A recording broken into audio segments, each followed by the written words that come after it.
Thermal properties of matter. हम basic conduction में काफी कुछ देख चुके थे, क्वेश्चन वगैरह कर चुके थे। अब आते हैं अगला फेनोमेनन कन्वेक्शन में। पहले आपको समझाया था, समझा दिया था क्या होता है, डेफिनेशन वगैरह लिख लेंगे। कन्वेक्शन में बहुत कुछ नहीं पढ़ना है। कन्वेक्शन में केवल कन्वेक्शन के बारे में जानना है, थोड़ा सा थ्योरी ही है, इसमें कोई फॉर्मूला वगैरह कुछ नहीं पढ़ना है आपको। रेडिएशन में फिर कई सारे लॉ हैं। तो कन्वेक्शन में जो पहले समझाया था लिख लो। कन्वेक्शन क्या बोला था कि उसमें रियल मोशन होता है। एग्जांपल भी समझाया था, जैसे पानी गर्म करते हैं बर्तन में, तो पानी का मोशन क्या है, कन्वेक्शन है। वहां पे पानी गर्म पानी पहले अपने से गर्म के कांटेक्ट में, यानी बर्तन के कांटेक्ट में आता है, जो पतीले में पानी गर्म करते हैं, फिर वो पानी क्या होगा, हल्का के ऊपर उठता है, फिर दूसरी जगह पानी आता है, इस तरह से गर्म होता है। या हवाई जो चलती है वो भी कन्वेक्शन है, पहले बता चुका हूं। तो डेफिनेशन लिखो कन्वेक्शन, जल्दी लिखो। When a fluid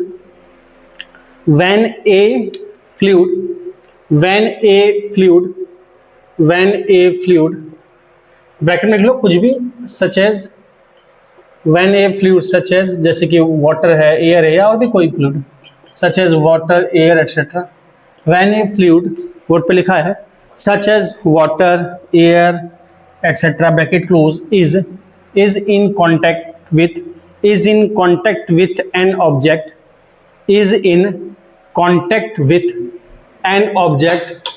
is in contact with an object, अच्छा कर लो, कौन वाला पता है ना, is in contact with an object, हाँ, is in contact with an object whose temperature is higher than that of fluid, an object whose temperature is higher than that of fluid, ठीक है, क्लियर। अच्छा ये बताओ, क्या solid में हो सकता है कन्वेक्शन? सॉलिड नहीं होगा, रियल मोशन हो रहा है, सॉलिड के मॉलिक्यूल थोड़े तोड़ के चले जाएंगे। हाँ फ्लूइड नहीं है, सॉलिड फ्लो नहीं कर सकता बिल्कुल, क्योंकि सॉलिड फ्लूइड नहीं है। कंडक्शन क्या तीनों में हो सकता है। सॉलिड में कंडक्शन ज्यादा होगा, क्योंकि मॉलिक्यूल के बीच का गैप क्या है, कम है।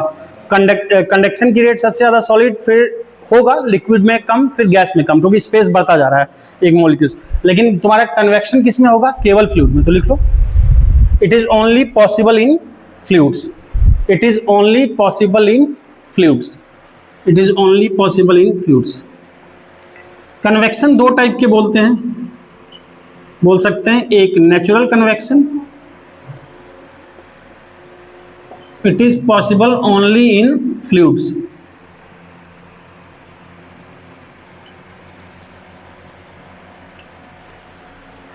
कन्वेक्शन दो टाइप के बोल सकते हैं, एक नेचुरल कन्वेक्शन, एक फोर्स्ड कन्वेक्शन। बोर्ड पे लिखा है, नाम से ही पता चला है, नेचुरल मतलब जो नेचर में खुद ब खुद हो रहा है, फोर्स्ड जिसके लिए हम कुछ इफर्ट कर रहे हैं या कोई मशीन इफर्ट कर रहा है। नेचुरल कन्वेक्शन जो नेचर में हो रहा है। नेचर में कन्वेक्शन के एग्जांपल क्या हैं, हवाओं का चलना, सिंपल, हवाएं क्यों चलती है, एयर क्यों होता है, सिंपल सा बात है, क्योंकि हीट आता है, हीट अर्थ के सरफेस को क्या करता है, गर्म करता है, तो उसके आसपास की हवा गर्म होकर ऊपर उठती है, दूसरी जगह की हवा उसको भरने आती है। इस तरह से हर जगह होता रहता है टेम्परेचर में डिफरेंस, जिसकी वजह से क्या होती है, हवाएं चलती है। ये किसका एग्जांपल, नेचुरल कन्वेक्शन। या कुछ भी तूफान जो आता है, टॉर्नेडो आता है, सब किसका है, नेचुरल कन्वेक्शन का। रियल में एयर के मॉलिक्यूल का मोशन हो रहा है, कैसे हो रहा है, क्योंकि वहां पे क्या हो रहा है, किसी क्षेत्र में लो प्रेशर जोन बन रहा है। लो प्रेशर जोन करने का मतलब क्या है कि वहां पे गर्मी ज्यादा हुई थी, तो क्या हुआ, हल्की होकर हवा उठी, तो जितना ज्यादा प्रेशर कम होगा उतना चारों तरफ की हवाएं तेज दौड़ेगी, वही डिफरेंस बहुत ज्यादा हो जाता है, तो तूफान का रूप ले लेता है। उसी वजह से तुम्हारा बारिश वगैरह भी होती है। बारिश वगैरह क्यों होती है, क्योंकि सिंपल सा सी वाटर जो है, खास करके वैसा सी जो गर्म हो सके ज्यादा, जहां हीट आ रहा है, गर्म होके क्या होगा, उसकी हवाएं ऊपर उठती है, हवाएं उठती है सी के साथ, तो वो वाटर मॉलिक्यूल को भी कैरी करती है। अब वही वाटर मॉलिक्यूल वहां से चला, फिर कहीं किसी क्षेत्र में लो प्रेशर का जोन बना, जहां लो प्रेशर का जोन बना कोस्टल एरिया से अंदर की तरफ में, लैंड मास में जहां भी, वहां पे क्या हुआ, हवाएं चली, साथ में उसके साथ वाटर मॉलिक्यूल है, वही किसी जगह कंडेंस हुई, बारिश हुआ। तो डिटेल बारिश का फेनोमेनन होता है, उतना हम नहीं जा रहे हैं, बारिश क्यों होता है, कैसे होता है, नेचुरल अभी कन्वेक्शन समझा रहे हैं। तो नेचुरल कन्वेक्शन समझ गए, एग्जांपल लिख सकता है, खुद से ही लिख लो, हवाओं का चलना, सी ब्रिज किसको बोलते हैं, समुद्र से लैंड ब्रिज, सी ब्रिज, हवाओं का चलना, तूफान, स्ट्रॉम, ये सब किसका एग्जांपल हो जाएगा, नेचुरल कन्वेक्शन का। Human circulatory system, human circulatory system जो सर्कुलेटरी अंदर हमारे भी तो चल रहा है ना, ब्लड का फ्लो, दिस का फ्लो, जो पानी जा रहा है, सब चीजें जा रही है, तो वहां भी कन्वेक्शन है, रियल मॉलिक्यूल का मोशन हो रहा है। अच्छा, फोर्स्ड कन्वेक्शन क्या है? फोर्स्ड कन्वेक्शन क्या है? जो हम क्रिएट कर रहे हैं with the help of machine या जैसे भी, जैसे कि मान लो आपका होता है ठंड का दिन है, ठंड का दिन है तो क्या करते हो? ब्लोअर चलाते हो या फिर हीटर चलाते हो। हीटर और ब्लोअर में क्या अंतर है? हीटर क्या है? वो खुद गर्म होता है, उस यानी हीटर के पास जो हवा गई वो गर्म हुई, वो हवा गर्म होके ऊपर हटी, फिर दूसरी जगह की हवा आई, वो गर्म होके हटी, फिर दूसरी हवा आई, इस तरह से करते करते कमरा गर्म होता है। ब्लोअर उसी काम को थोड़ा जल्दी करता है। ब्लोअर क्या करता है? गर्म हवा को ब्लो कर देता है, मतलब वो ऑलरेडी गर्म हवा को फेंक देता है, तो दूर तक हवा जाती है, तो जहां तक गई दूर तक वहां की हवा ऊपर उठी, फिर दूसरे जगह की हवा आई बढ़ने उस जगह पे, फिर ऊपर उठी, इस तरह से करके गर्म होता है। ये किसका एग्जांपल है? फोर्स्ड कन्वेक्शन का।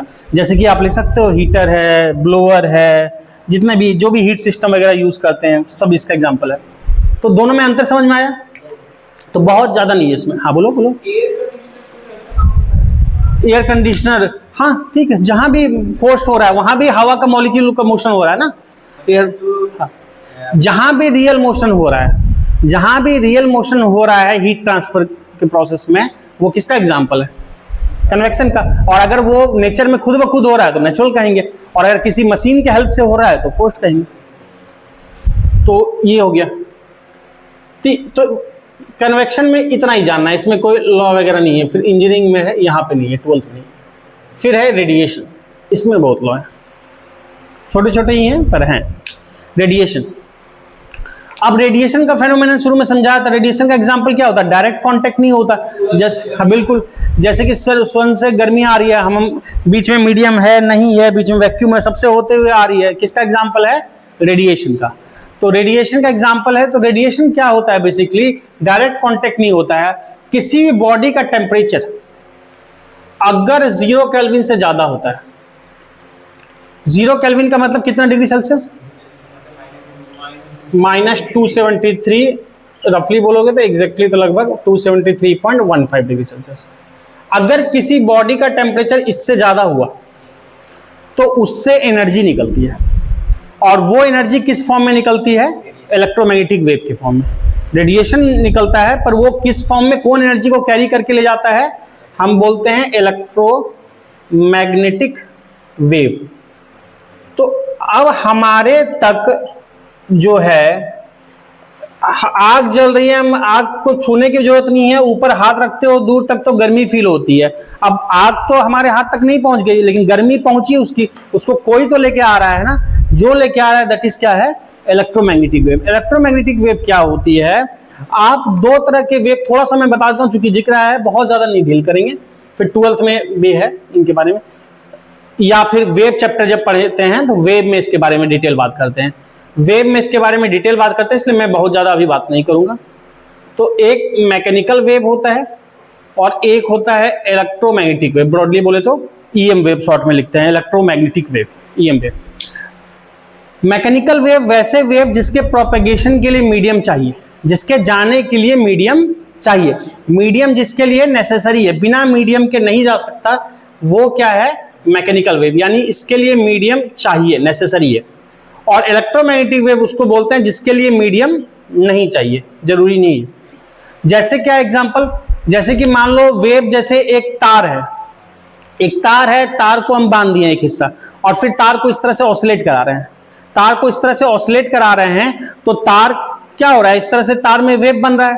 अब इसके लिए तार का होना जरूरी है ना, हम क्या करें? यहां डिस्टर्बेंस दे रहे हैं तो तार का मटेरियल जो है अपने जगह पे टू एंड फ्रो कर रहा है, यहां का तार टूट के वहां नहीं गया, ये अपने जगह पे टू एंड फ्रो कर रहा है, बगल वाले को एनर्जी ट्रांसफर किया, वो अपने जगह पे टू एंड फ्रो, इस तरह से करते करते वेव पूरे तार पे प्रोपेगेट होती है।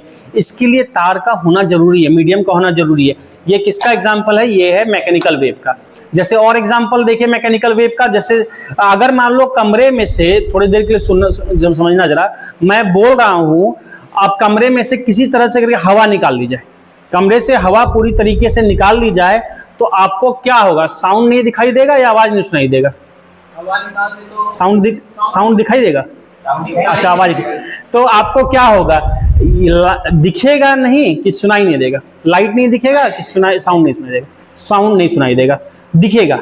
यानी दिखने के लिए जो मीडियम थी, हमने हवा निकाल दिया, यहाँ कोई मीडियम नहीं है तो भी दिख रहा है। मतलब दिखने के लिए मीडियम जरूरी नहीं है, लेकिन सुनने के लिए मीडियम चाहिए, यानी साउंड के लिए मीडियम चाहिए। दरअसल होता क्या है, जब हम बोलते हैं तो आप हाथ भी रखोगे ना, बोलते हो पास में, तो हाथ में प्रेशर फील होगा। तो हाथ जब हम बोलते हैं जितनी जोर से बोलेंगे तो पास के हवा में धक्का लगता है, तो हवा ऐसे टू एंड फ्रो होती है। फिर वो बगल वाली हवा को धक्का मारेगी, वो टू एंड फ्रो होगी, फिर बगल वाले हवा को धक्का मारेगी, वो टू एंड फ्रो, फिर बगल वाले को वो टू एंड फ्रो। इस तरह से क्या करती है, वेव चलती है। तो इसके जाने के लिए हवा चाहिए ना, हवा के बाद हवा, यानी मीडियम चाहिए। वो किसका एग्जांपल है, वो मैकेनिकल वेव का है। और इलेक्ट्रोमैग्नेटिक वेव जिसके लिए मीडियम नहीं चाहिए, जैसे लाइट पहुंच रही है आप देख पा रहे हो, उसके लिए मीडियम नेसेसरी नहीं, सन से हम तक पहुंच रही है। तो खैर बहुत डिटेल इस पे आते हैं अभी जो पढ़ रहे हैं। अब इलेक्ट्रोमैग्नेटिक में मैंने क्या बोला, टेम्परेचर अगर 0 केल्विन से ज्यादा है तो एनर्जी निकलती है किस फॉर्म में, इलेक्ट्रोमैग्नेटिक वेव के फॉर्म में। अच्छा, किसी चीज के दिखने का दो वजह है, एक लाइट, किसी का पता है ना, किसी का अपना कलर नहीं होता, जिस लाइट के कलर को रिफ्लेक्ट करती है वही उसका कलर होता है। अगर किसी का अपना कलर होता तो पूरा अंधेरा है, अच्छा सा अंधेरा है, पूरा रात है, कमरा बंद है, पूरा अंधेरा है, आपको चीजें दिख जाएगी कमरे की, अंधेरा में दिख जाएगा? नहीं दिखे, सोमन बात है वाले, इसमें सोचना क्या है, बहुत अंधेरा है तो नहीं दिखता है, सिंपल सा बात। पूरा अंधेरा है तो नहीं दिखेगा, यानी ऑब्जेक्ट का अपना कलर नहीं। अगर अपना कलर होता खुद का तो अंधेरे में भी दिखना चाहिए था, पर दिखने के लिए लाइट चाहिए। तो लाइट आता है, लाइट टकराया, लाइट का जो कलर रिफ्लेक्ट किया, जैसे इस पे टकराया, इसका ब्लैक रिफ्लेक्ट किया तो ब्लैक दिखेगा, इस पे टकराया ग्रीन रिफ्लेक्ट किया तो ग्रीन दिखेगा। तो जो कलर को रिफ्लेक्ट करता है, व्हाइट लाइट अगर आ रही है तो उसमें 7 कलर हैं बेसिक, सबको एब्जॉर्ब कर लिया, एक को रिफ्लेक्ट किया, जिसको रिफ्लेक्ट किया वो कलर आपको दिखा।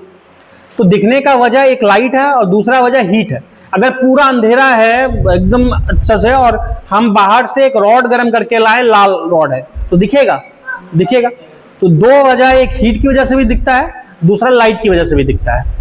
अब अगर टेम्परेचर मैंने बोला 0 केल्विन से ज्यादा है, अब 0 केल्विन से ज्यादा तो इसका भी टेम्परेचर, नॉर्मल रूम टेम्परेचर तो अब 0 से ज्यादा ही रहता है नॉर्मल, तो सब कुछ 0 से ज्यादा ही है, तो मेरे अकॉर्डिंग तो सबसे इलेक्ट्रोमैग्नेटिक वेव निकलना चाहिए था।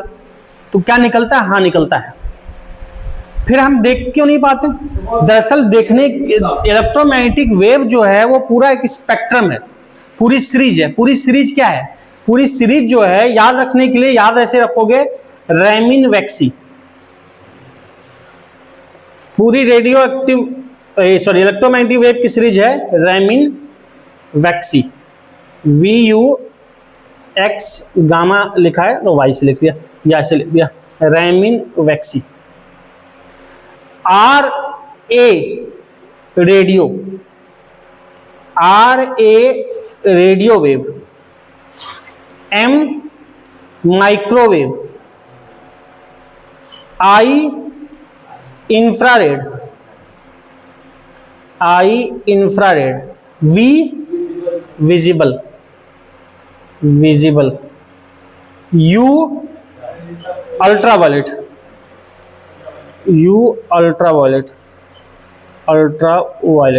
X एक्सरे, Y गामा रे।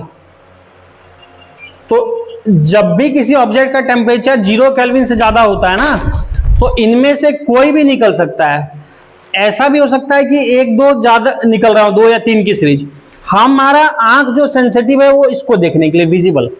हम जब इधर में आते हैं ना, रेडियो टू इधर, तो इधर से इधर आओगे तो क्या होता है, तुम्हारा वेवलेंथ क्या होता है, बढ़ता कि घटता है? इधर से इधर जाओगे ना सीरीज में, वेवलेंथ घटता है और फ्रीक्वेंसी क्या होगा, बढ़ेगा। रिलेशन पढ़े होगे फ्रीक्वेंसी वेवलेंथ का पुराने क्लास में, V = n लैम्डा। V यहाँ पे स्पीड है, F होती है फ्रीक्वेंसी, लैम्डा होता है वेवलेंथ। ये स्पीड होती है पता है, ये होता है फ्रीक्वेंसी और ये होता है वेवलेंथ। तो यहां से देखोगे तो वेवलेंथ और फ्रीक्वेंसी क्या, इनवर्सली प्रोपोर्शनल, नीचे आएगा। तो अगर इधर से इधर वेवलेंथ बढ़ रहा है, घट रहा है, तो फ्रीक्वेंसी क्या होगी, बढ़ेगी।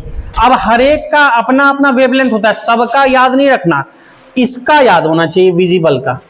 विजिबल का देखो बुक टू बुक वेरी करेगा, किसी में 300 लिखता है, किसी में 3800 के आसपास भी लिखता है। अगर देखेंगे ये 300 नैनोमीटर से कितना तक होता है,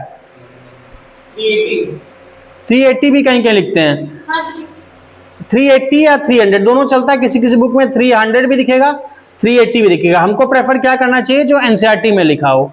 तो 300 से कितना तक बताओ, कितना 3800 से अगर ऐसे बोलते हैं ना तो 760, अगर और बुक टू बुक थोड़ा वेरी भी मिल सकता है। और अगर इसको एंगस्ट्रॉम में बोलेंगे ना तो एंगस्ट्रॉम में होता है 3800 से इतना एंगस्ट्रॉम। एंगस्ट्रॉम का मतलब 10 टू द पावर -10, नैनो का मतलब 10 टू द पावर -9। अलग अलग बुक में अलग होता है। एनसीईआरटी में क्या है, एनसीईआरटी में क्या दिया है अब देख लो, इसमें वेरी करता है। तो खैर जो भी है, तो इतना को आंख हमारा क्या है, देखने के लिए सेंसिटिव है। इतना को आंख देख सकते हैं, इससे कम वेवलेंथ को हम नहीं देख सकते। इससे कम को नहीं देख सकते इसका मतलब निकल नहीं रहा है, ऐसा नहीं है, या इससे ज्यादा को भी नहीं देख सकते। एक्सरे कराने जाता है कोई, हड्डी वगैरह ये हो जाता है तो क्या एक्सरे देख पाते हो, एक्सरे नहीं देख पाते हो, लेकिन ऐसा नहीं है कि निकल नहीं रहा। उसी तरह से अगर आग जली है कहीं पे और ऊपर हाथ को रखे हो तो गर्मी फील होगी। अब गर्मी फील होगी तो आग और आपके हाथ के बीच का कांटेक्ट नहीं दिखता, ये नहीं दिखता। कोई तो उसकी एनर्जी को लेके आ रहा होगा जो गर्म लग रहा है, तो उस एनर्जी को लेके जो वेव पहुंच रहा है वो वेव नहीं दिखता। इसलिए नहीं दिखता कि वो उसकी वेवलेंथ इस रेंज में नहीं होती, वो हमारा आंख सेंसिटिव है। इससे कम होती है या इससे ज्यादा होगी, डिपेंड करता है कम या ज्यादा किसमें। तो एक फॉर्मूला पढ़े होगे, थोड़ा सा बात कर ले। एक फॉर्मूला पढ़े होगे, E = h न्यू, न्यू से लिखते हैं या फ्रीक्वेंसी ऐसे F से लिखते हैं। तो कितनी एनर्जी गिरी है किसी चीज पे, H होता है प्लैंक्स कांस्टेंट, इसकी वैल्यू पता है, इसकी 10 to the power -34 joule second. तो खैर जो भी है, अभी नहीं ध्यान रखना, इतना ध्यान रखो इसका कुछ वैल्यू होती है, ये कुछ एनर्जी गिरी, तो जितनी energy Giri divide by H = F होगा, फ्रीक्वेंसी होगा। तो अलग अलग एनर्जी होने से फ्रीक्वेंसी की अलग अलग वैल्यू होगी। अगर एनर्जी कम है तो फ्रीक्वेंसी इधर बढ़ रहा है तो फ्रीक्वेंसी ये आएगा, एनर्जी थोड़ी और बढ़ी तो फ्रीक्वेंसी का ये ऑर्डर होगा। समझ पा रहे हो इस चीज को। F = यहां से बोलेंगे E/H, H तो फिक्स है, E बढ़ाओगे F बढ़ेगा। अगर कम एनर्जी फॉल की है किसी पे तो फ्रीक्वेंसी कम होगी, ये रेंज होगा। और एनर्जी बढ़ेगी, फॉल करेगी ज्यादा एनर्जी तो फ्रीक्वेंसी और बढ़ जाएगा। फिर बढ़ेगा तो ये आएगा, फिर बढ़ेगा ये आएगा, दिखेगा, फिर बढ़ेगा ये आएगा, नहीं दिखेगा, फिर नहीं दिखेगा, फिर नहीं दिखेगा, इधर भी नहीं दिखेगा। तो ऐसा नहीं है कि मतलब कोई चीज नहीं दिख रहा तो वेव नहीं जा रही है। अगर टेम्परेचर 0 केल्विन से ज्यादा है तो वेव जा रही है, वो हमारे दिखने के रेंज में नहीं है, इसलिए नहीं देख पा रहे हैं। आंख उसके लिए सेंसिबल नहीं है। जैसे आग जला रहे हो, गैस जला रहे हो, ऊपर हाथ रखे हो तो वहां से जाते हुए वेव हमको नहीं दिख पाती, लेकिन ये बोर्ड दिख रहा है, चीजें दिख रही है, हम दिख रहे हैं, सब चीज दिख रहा है, कपड़ा दिख रहा है, बोतल दिख रहा है, सब दिख रहा है। सब इसलिए दिख रहा है क्योंकि इसका जो एनर्जी पड़ी, अभी हीट आ रही है, लाइट जल रहा है, बाहर सनलाइट है, सबसे जो हीट आ रही है, इसकी जो एनर्जी पड़ी इस पे, और एनर्जी E/H जो करके जो फ्रीक्वेंसी निकली वो विजिबल के ऑर्डर में आ रही है। इसलिए जितनी चीजें दिख रही है वो दिख पा रही है। अगर कोई ऐसी चीज हो इनमें से जिसमें एनर्जी पड़ के फ्रीक्वेंसी या वेवलेंथ विजिबल के रेंज में ना आए तो वो हमको नहीं दिखेगा रहते हुए भी। बात समझ में आ रही है? तो ये दिखने का वजह है। तो ये पूरा सीरीज है। इसके बारे में 12th में एक चैप्टर ही आता है, electromagnetic wave, EM wave chapter ही पढ़ना है। तो वहां पे डिटेल फिर बहुत चीजें पढ़ाई जाती है, तो 12th में पढ़ाते हैं, 12th में पढ़ाएंगे, वो वहां देखा जाएगा। अभी के लिए फिलहाल जो बोर्ड पे लिखा है इतना सही ध्यान रखो, काफी है, ठीक है। फिर बहुत ज्यादा इस पर स्ट्रेस देंगे तो 12th पे चला जाएंगे। तो ऐसा लिख सकते हो, एनी बॉडी, एक लाइन लिख लो, फिर नीचे जो लिखा है वो लिख लेना। Any body whose temperature is greater than 0 Kelvin bracket में लिखना -273.15 डिग्री सेल्सियस, या सेल्सियस में बोलेंगे तो ये 0 केल्विन और -273.15 degree Celsius bracket close, radiate energy in the form of electromagnetic wave, radiate energy in the form of electromagnetic wave. Clear है? तो बोर्ड पे लिखा है जो लिख लो। इसमें और भी बहुत सारी बातें होती है पर अभी मैं नहीं कर रहा हूँ बातें। इसमें पेनिट्रेटिंग पावर होता है, ये होता है, वो सब 12th में बात करते हैं कौन कितना हानिकारक है। अच्छा, हानिकारक में नॉर्मल सेंस के लिए, ज्ञान के लिए जान सकते हो, जितनी ज्यादा एनर्जी पड़ेगी ना वो उतना हानिकारक है। तो ज्यादा फ्रीक्वेंसी का ऑर्डर किधर है? राइट साइड, इधर बढ़ते जाओगे, एनर्जी भी, फ्रीक्वेंसी बढ़ेगा, एनर्जी भी ज्यादा होगी, तो ज्यादा एनर्जी का ऑर्डर भी किधर है? इधर है। इसलिए ये हमारे लिए डेंजरस होता है। विजिबल नहीं होता क्योंकि इसका हमको डेली ऑर्डर है, यहां तक हम डेली समझ सकते हैं, इससे कम में एनर्जी कम है, इसलिए रेडियो वेव हानिकारक नहीं होता, माइक्रोवेव नहीं होता, इंफ्रा हानिकारक नहीं होता। इसके आगे हानिकारक होता है, यूवी हानिकारक होता है, एक्सरे हानिकारक होता है, गामा रे बहुत ज्यादा हानिकारक होता है। ये सब कार्सिनोजेनिक है, कैंसर कॉजिंग है। तो अच्छा, कहां कहां यूज होता है पता है? रेडियो वेव कहां यूज होता है? रेडियो कम्युनिकेशन में, फ्रीक्वेंसी में, टीवी वगैरह देखते हो, रेडियो जो एफएम सुनते हो, सॉरी। माइक्रोवेव क्या है? माइक्रोवेव ओवन में खाना वगैरह बनाने के लिए, ये रडार में यूज होता है, रडार सिस्टम जो डिटेक्ट करता है एरोप्लेन या फाइटर उसको। इंफ्रारेड कहां होता है? रिमोट कंट्रोल में। रिमोट में देखो, टीवी रिमोट में, टीवी रिमोट में देखना, आगे के पार्ट में गोल सा बना होता है एक, और टीवी में भी एक पट्टी सी बनी होती है जो जहां से रेड दिखता है या ग्रीन दिखता है, ब्लिंक करता है, वहां से ये कनेक्ट करता है किसके थ्रू? इंफ्रारेड के थ्रू। वो इंफ्रारेड है। विजिबल तो हम जो देख रहे हैं ये पूरा सीरीज है। कौन सा सीरीज है? पूरा VIBGYOR, violet, indigo, blue, yellow, orange, red, पता है ग्रीन और जो भी, विबग्योर। हाँ, violet, indigo, blue, green, yellow, orange, red. ठीक। तो यू हो गया अल्ट्रावायलेट। अल्ट्रावायलेट कहाँ यूज होता है?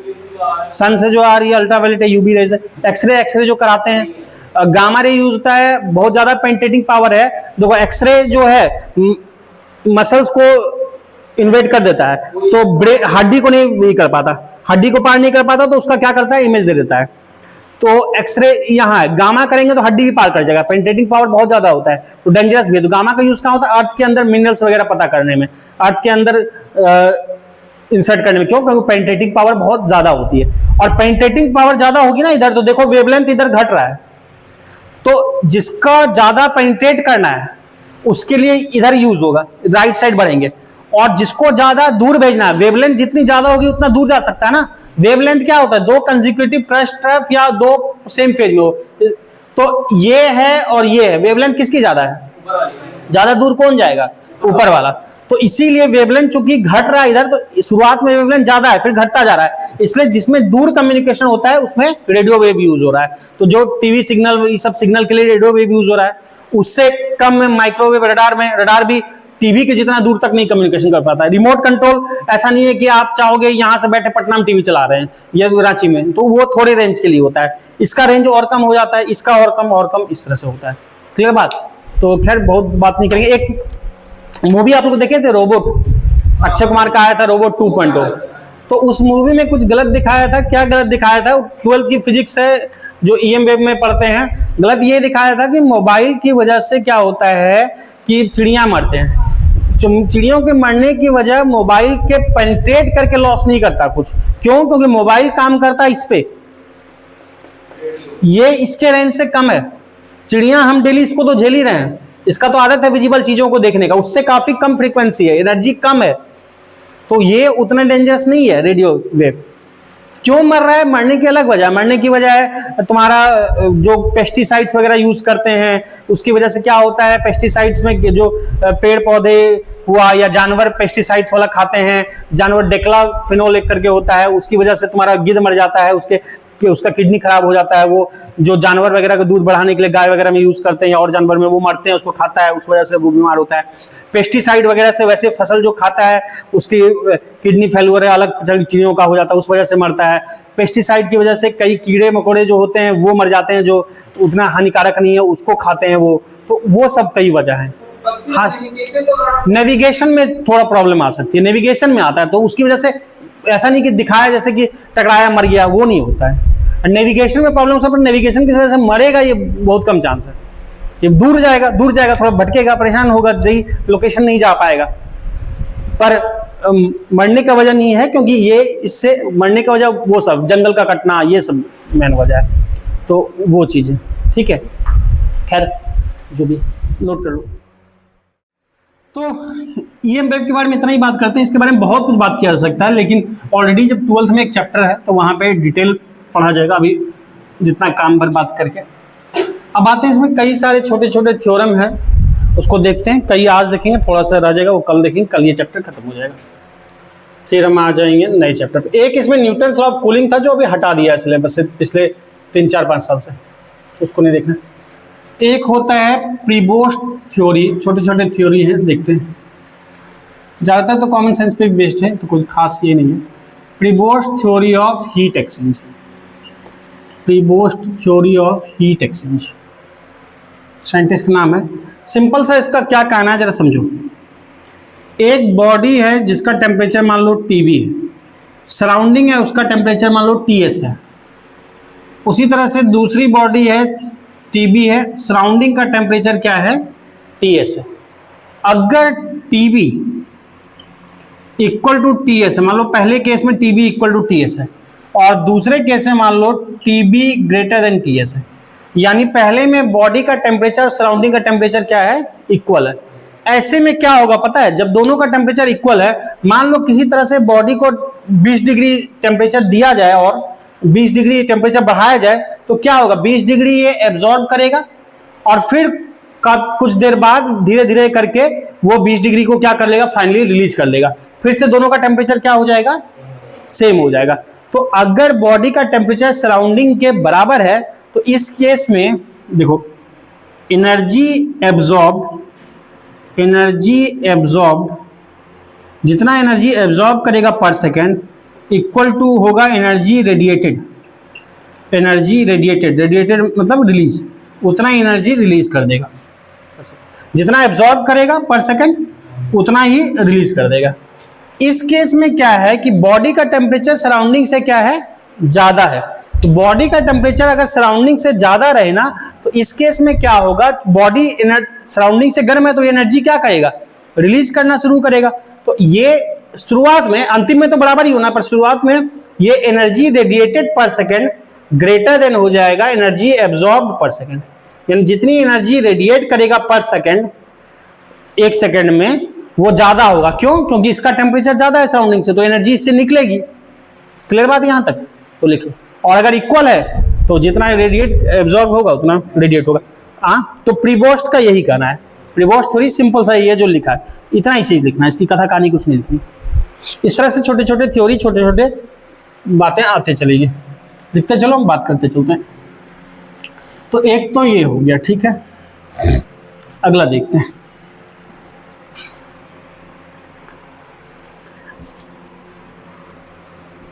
अगला में जो हम बात करेंगे,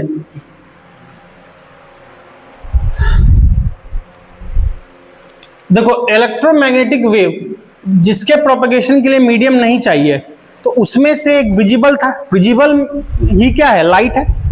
लाइट इलेक्ट्रोमैग्नेटिक वेव है, ठीक है। तो जितनी बातें किसी भी इलेक्ट्रोमैग्नेटिक वेव के साथ हो रही है वो दूसरे इलेक्ट्रोमैग्नेटिक वेव के साथ भी होगी। कहने का मतलब क्या है, कहने का मतलब ये है कि जैसे लाइट के साथ फेनोमेनन होता है, क्या होता है, रिफ्लेक्शन होता है, रिफ्रैक्शन होता है, तो यहां भी वो फेनोमेनन होगी। अच्छा, लाइट के साथ क्या होती है, तीन बातें हो सकती है। क्या तीन बातें, मान लो कोई सरफेस है, उससे लाइट आ रही है दूसरे साइड से, तो हो सकता है कि लाइट रिफ्लेक्ट कर दे, या हो सकता है लाइट एब्जॉर्ब कर ले पूरा, या हो सकता है लाइट को पूरा पास करा दे, या फिर तीनों हो सकता है। तो लाइट के साथ तीन कंडीशन हो सकती है, रिफ्लेक्ट कर सकता है, एब्जॉर्ब कर सकता है, ट्रांसमिट कर सकता है। वही बात तीनों चीजें हीट के साथ भी यहां पे होगी। अगर हीट किसी पे पड़ेगी तो हीट क्या होगा, रिफ्लेक्ट होगी। दीवार मान लो बाहर से गर्म हो रहा है, तो दीवार के बहुत गर्म हो गया, बगल में खड़ा रहोगे तो गर्मी फील होगी, क्योंकि क्या है, वो जो हीट को लिया उसको क्या कर रहा है, रिलीज कर रहा है, रिफ्लेक्ट कर रहा है। फिर दीवार भी कुछ हीट को एब्जॉर्ब करता है, तभी अंदर उतना गर्म होने नहीं देता है, तो एब्जॉर्ब भी कर रहा है, और कुछ गर्म होते होते कुछ देर बाद अंदर भी गर्म हो जाता है, यानी क्या कर रहा है, वो ट्रांसमिट भी कर रहा है। तो तीन चीजें एनर्जी इंसिडेंट के साथ होगी, हीट एनर्जी के साथ। तो मान लो कि ये कोई सरफेस है, मान लो ये हीट इंसिडेंट हुआ, हीट इंसिडेंट या हीट एनर्जी इंसिडेंट, तो एनर्जी इंसिडेंट कर लो। हीट एनर्जी की बात कर रहे हैं, तो एनर्जी इंसिडेंट, कुछ एनर्जी इंसिडेंट हुई अब इस एनर्जी के साथ एक बात होगी, कुछ एनर्जी रिफ्लेक्ट हो जाएगी, तो एनर्जी कुछ रिफ्लेक्ट हो गई, रिफ्लेक्टेड, फिर दूसरे मीडियम में जाएगी, जैसे होती है रेयर टेंसर दिस दैट जो होता है वैसा ही कुछ, ये भी वे भी है, वैसा ही कुछ होता है, फिर बाहर निकल जाता है। ये कुछ, ये वाला सरफेस कुछ एनर्जी एब्जॉर्ब करेगा, कुछ एनर्जी सरफेस क्या करेगा, एब्जॉर्ब करेगा, एनर्जी रिफ्लेक्टेड, एनर्जी एब्जॉर्ब, और कुछ एनर्जी क्या होगा, दूसरे मीडियम में ट्रांसमिट होगा। तो ये क्या, energy transmitted, energy transmitted. Total energy के साथ यही तीन बातें पॉसिबल है। मान लो 100 जूल की एनर्जी इंसिडेंट हुई है, 20 मान लो 40 जूल रिफ्लेक्ट हो गया, 20 जूल एब्जॉर्ब हो गया, 40 20 60, 40 जूल क्या होगा, 40 जूल ट्रांसमिट होगा। तो ये तीन बातें ही होगी जो एनर्जी इंसिडेंट हुई है उसके साथ। मान लो इंसिडेंट एनर्जी को हमने बोल दिया कुछ, इंसिडेंट एनर्जी को बोला हमने QI, एनर्जी इंसिडेंट, रिफ्लेक्ट हुआ जो इसको बोला QR, एनर्जी रिफ्लेक्टेड, जो एब्जॉर्ब हुआ उसको लिख लेते हैं QA से, और जो ट्रांसमिट हुआ उसको लिख लेता हूं QT से। यही तीन बातें होगी क्या, पहले बोलो कोई दिक्कत है? अब एक एक टर्म आता है, एक बोलते हैं रिफ्लेक्टेड पावर, रिफ्लेक्टेड पावर यानी रिफ्लेक्शन की कितनी पावर है, कितना रिफ्लेक्ट हो, पावर ये वर्क अपॉन टाइम वाले से मत समझ लेना, रिफ्लेक्टेड पावर इसको लिखते हैं R से, R से इक्वल टू कितना रिफ्लेक्ट हुआ डिवाइड बाय कितना इंसिडेंट हुआ, तो इंसिडेंट का कितना हिस्सा रिफ्लेक्ट हुआ उसको बोलते हैं रिफ्लेक्टेड पावर। मतलब रिफ्लेक्ट कितना हुआ, QR, कितने में से, QI, तो QR बाय QI बोलेंगे रिफ्लेक्टेड पावर। उसी तरह से एक टर्म आएगा absorptive power, absorptive power, absorptive power, इसको लिख लिया स्मॉल a से। ये बताओ क्या लिखेंगे, QA बाय QI कितना एब्जॉर्ब हुआ डिवाइड बाय कितना इंसिडेंट हुआ था। तीसरा और क्या हुआ, ट्रांसमिट हुआ, ट्रांसमिटिव पावर, ट्रांसमिटिव बोलते हैं, ट्रांसमिटिव पावर, इसको लिख लिया स्मॉल t से। क्या लिखेंगे, QT बाय QI। कोई दिक्कत? अब एक काम करते हैं, तीनों को R plus A plus T, तीन चीजें दिख रही है, reflective power, absorptive power, transmissive power, तीन चीजें दिख रही है। नाउ तीनों को ऐड कर देते हैं, देखते हैं, R plus A plus T। R क्या है, QR बाय QI, कितना रिफ्लेक्ट बाय कितना, A क्या है, QA बाय QI, और T क्या है, QT by QI equals to this. एक काम करते हैं, सबसे एलसीएम QI ले सकते हैं, ऊपर क्या होगा, QR plus QA plus QT। मुझे एक बात बताओ, क्या QR QA QT कुछ होगा क्या मिलके? टोटल कितना इंसिडेंट हुआ था उसी का तीन हिस्सा तो है। अगर 100 जूल इंसिडेंट हुआ था तो कुछ रिफ्लेक्ट हुआ, कुछ एब्जॉर्ब हुआ, कुछ ट्रांसमिट हुआ, तो मिलके तो 100 ही होगा, QI ही होगा। यानी QI क्या हो जाएगा, 1, यानी R plus A plus T की वैल्यू क्या हो जाएगी, इक्वल टू 1। यानी reflective power plus absorptive power plus transmissive power का सम क्या बोलेंगे, 1, क्योंकि तीनों मिलके ही तो पूरा है, इक्वल टू 1। तो सिंपल सा बात ये है। तो एक तो कॉन्सेप्ट ये लिखिए। अब देखो एक बात करते हैं एक बॉडी की, that is black body. Black body किसको बोलेंगे, ब्लैक बॉडी, या फिर मैं अगर आइडियली ब्लैक बॉडी बोलूं, ideal black body, ideal black body किसको बोलेंगे जरा बताओ, बता रहे हो, बोलो जल्दी। बालिका भी बोल रही थी कुछ, हाँ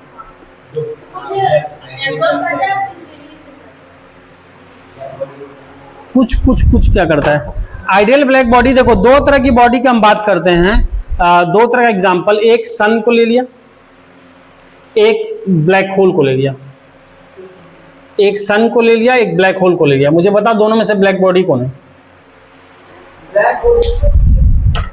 दोनों में से ब्लैक बॉडी कौन है, जल्दी। फिजिक्स का ब्लैक बॉडी उल्टा होता है, फिजिक्स का नहीं, ब्लैक बॉडी होता है, किसी का उल्टा नहीं है। और ये सब कॉन्सेप्ट जो थर्मो वाला पूरा कॉन्सेप्ट है ना, 3 चैप्टर, ये प्योरली फिजिक्स का है। केमिस्ट्री में पढ़ना, पर जैसे कुछ चैप्टर केमिस्ट्री फिजिक्स में है पर वो केमिस्ट्री का ज़्यादा है, लेकिन ये चैप्टर जो है थर्मो के तीनों पार्ट मेनली फिजिक्स का। इसके एडवांस में तुम इंजीनियरिंग में पढ़ते हो, सिविल मैकेनिकल वगैरह में, उसके एप्लीकेशन पे फ्लूइड डायनेमिक्स है। तुम जो नंबी नारायण का नाम सुने होगे, जो मूवी रॉकेटरी बना है, तो नंबी नारायण जो थे ये थर्मो का ही काम है, वो फ्लूइड मैकेनिक्स पे काम किए थे। फ्लूइड थर्मो का पार्ट है, कुछ है, ठीक है।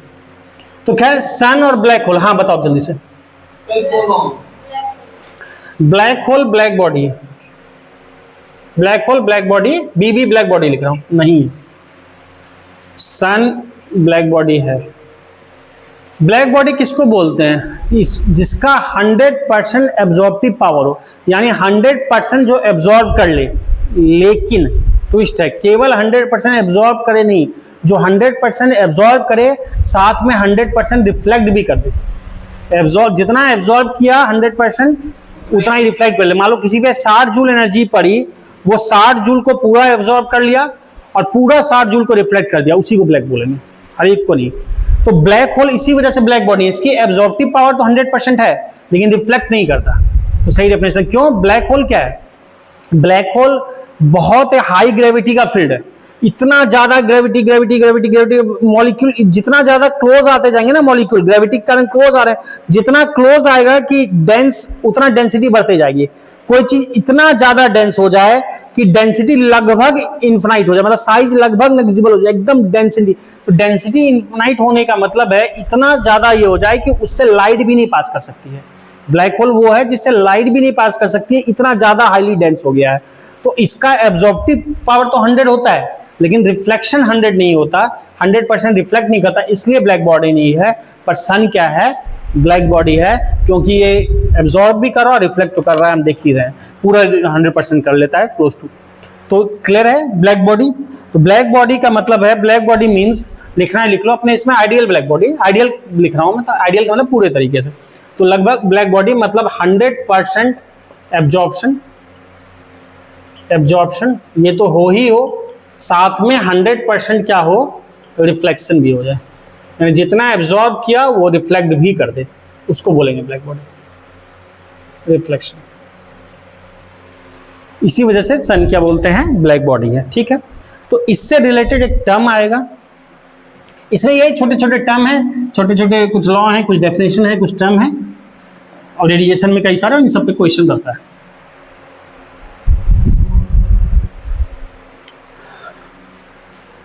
अब देखो कोई बॉडी है बनाया, इसका टेम्परेचर मान लो T है, कोई बॉडी है उसका टेम्परेचर T है, वो एनर्जी रेडिएट करेगा, बॉडी किसके कारण करेगा? कोई बॉडी एनर्जी क्यों रेडिएट करेगा? हाँ वो तो ठीक है, क्यों करेगा? क्योंकि अंदर से वो गर्म होगा। बॉडी एनर्जी, ये एनर्जी रेडिएट कर रहा है, क्यों कर रहा है? Due to internal temperature, due to internal temperature, अंदर के टेम्परेचर के कारण। अंदर के टेम्परेचर का एनर्जी निकलेगी, लेकिन एनर्जी तभी निकल पाएगी जब, एनर्जी किसके कारण निकल पाएगी? एक्सपोजर किसका? सरफेस का। क्या चीज बोलना चाह रहा हूं जरा देखो, एक टर्म है इसी में लिखना, इमिसिव पावर। इमिसिव पावर देखते हैं, इमिसिव पावर, इसको लिखा कैपिटल ई से, इमिसिव पावर है। इमिसिव पावर क्या बोलते हैं? इसका फॉर्मूला क्या बोलते हैं? Emissive power heat released energy, power heat released, heat release. अब एक बात बताओ, हीट रिलीज कहां से होगा? अंदर से होगा कि सरफेस से होगा? हीट रिलीज सरफेस से होगा, भले अंदर कितना भी गर्म रहे पर रिलीज कौन कहां से होगा? सरफेस से। तो heat release due to temperature of surface, पूरा कर लो, हीट रिलीज यहां लिख देता हूं, due to temperature of surface. अंदर भले ही गर्म रहे कितना, लेकिन हीट रिलीज किसके कारण होगा? सरफेस के टेम्परेचर कारण। क्या कहना चाह रहा हूं, क्यों लिखा ये बात? इससे लिखा heat release due to temperature of surface. इससे लिखा, मान लो कोई थर्मस फ्लास्क है, पानी बहुत गर्म है अंदर, लेकिन वो फ्लास्क है इंसुलेटेड है, तो बाहर क्या हीट रिलीज कर पाएगा? नहीं कर पाएगा। डिपेंड करता है, अंदर की गर्मी के कारण हीट रिलीज होगा, लेकिन वो किस पे डिपेंड करेगा? सरफेस कितना गर्म है। अगर सरफेस को इंसुलेट कर दोगे तो कुछ भी रिलीज नहीं करेगा, भले अंदर बहुत गर्म है, करेगा अंदर कारण गर्म, लेकिन निकलेगा हीट कहां से? सरफेस से। तो इसलिए heat release due to temperature of surface divide by, emissive power का फॉर्मूला होता है बाय एक्सपोज्ड एरिया।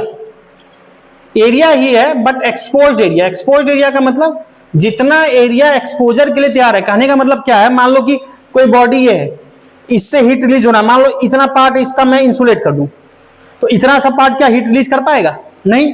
तो इतना पार्ट करेगा, यानी जितना एरिया एक्सपोज है रिलीज करने को, ठीक, एक्सपोज्ड एरिया इसलिए बोलते हैं, इनटू टाइम। तो इसका फॉर्मूला होता है इमिसिव पावर का heat release per unit area into time. Heat release per unit area into time. तो per unit area into time, area कौन एक्सपोज और टेम्परेचर किसका है? सरफेस का। तो मुझे एक बात बता दो, इसकी सिंपल फॉर्मूला इसी पे क्वेश्चन आ जाएगा, बस पता होना चाहिए। इसका ऐसा यूनिट बता दो इमिसिव पावर का। जूल पर हीट जूल, टाइम का सेकेंड, और मीटर स्क्वायर। तो जूल मीटर स्क्वायर पर सेकेंड, और जूल पर सेकेंड कुछ होता है क्या? जूल पर सेकेंड क्या होता है? What. Power is the rate of doing work, work upon time, उधर जो पढ़ते हो मैकेनिक्स में, जूल पर सेकेंड को वॉट। तो वॉट पर मीटर स्क्वायर, यानी इमिसिव पावर क्या है? कितना वॉट पर मीटर स्क्वायर से, पर मीटर स्क्वायर एरिया से कितना वॉट एनर्जी रिलीज हो रहा है, उसी को बोलते हैं इमिसिव पावर। पर यूनिट मीटर स्क्वायर एरिया से जितनी एनर्जी रिलीज हो रही है उसी को बोलते हैं क्या? पर सेकेंड। चूंकि पर सेकेंड है तो यूनिट एरिया से पर सेकेंड जितनी एनर्जी रिलीज हो रही है उसको बोलते हैं इमिसिव पावर। 20 जूल एनर्जी मान लो 1 मीटर स्क्वायर से 1 सेकेंड में रिलीज हो रही है, तो उसको बोलेंगे इमिसिव पावर उस बॉडी का। क्लियर है? कोई दिक्कत इसमें? तो ये तुम्हारा क्या है? Emissive power. एक और चीज देख के बस आज रहने देते हैं, फिर कल इसमें और कुछ चीजें करेंगे। इसी तरह से छोटे छोटे फॉर्मूले होंगे, लॉ होंगे, कल ये खत्म हो जाएगा आपका। क्वेश्चन वगैरह लगा के खत्म कर दूंगा। तो मंडे से नया चैप्टर स्टार्ट करेंगे, थर्मोडायनेमिक्स। एक एग्जांपल, एक साइंटिस्ट का एक्सपेरिमेंट है, जल्दी से देख लेते हैं।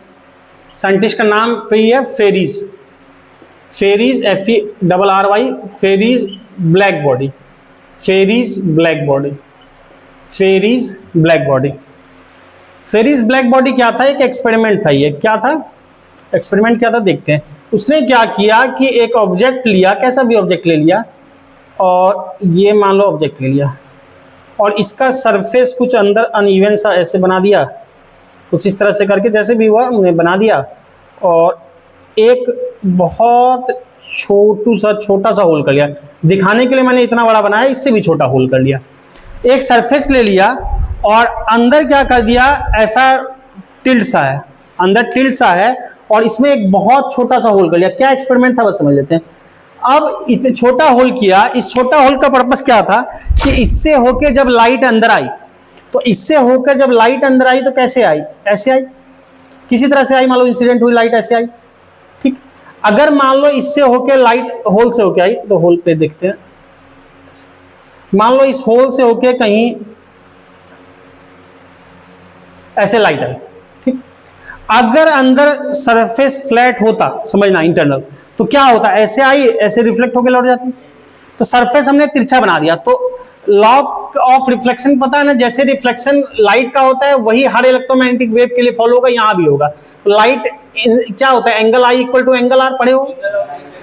Angle of incident equal to angle of reflection. जितना पे इंसिडेंट हुआ उतने पे रिफ्लेक्ट हो जाएगा, कुछ ऐसे रिफ्लेक्ट हो गया, फिर ये कुछ ऐसे हुआ, फिर ऐसे रिफ्लेक्ट हो गया, फिर कुछ ऐसे रिफ्लेक्ट हो गया, फिर कुछ ऐसे रिफ्लेक्ट हो गया, समझना जरा बात को, फिर कुछ ऐसे रिफ्लेक्ट हो गया, फिर कुछ ऐसे रिफ्लेक्ट हो गया।